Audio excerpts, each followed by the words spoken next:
கேரள மாநிலம் மூணாற்றில் கடந்த சில நாட்களாக பெய்து வரும் கனமழையால் ஆங்காங்கே மண் சரிவு ஏற்பட்டுள்ளது.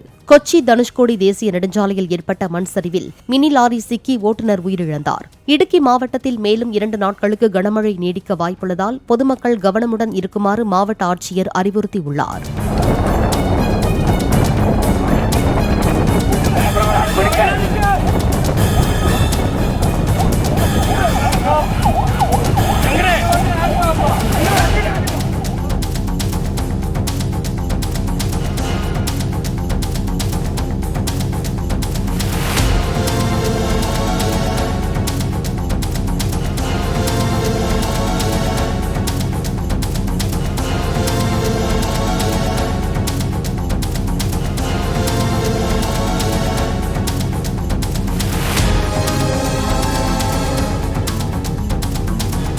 பிளே ஸ்டோர் மற்றும் ஆப் ஸ்டோரில் இருந்து பாலிமர் செயலியை QR கோடு மூலம் பதிவிறக்கம் செய்யுங்கள்.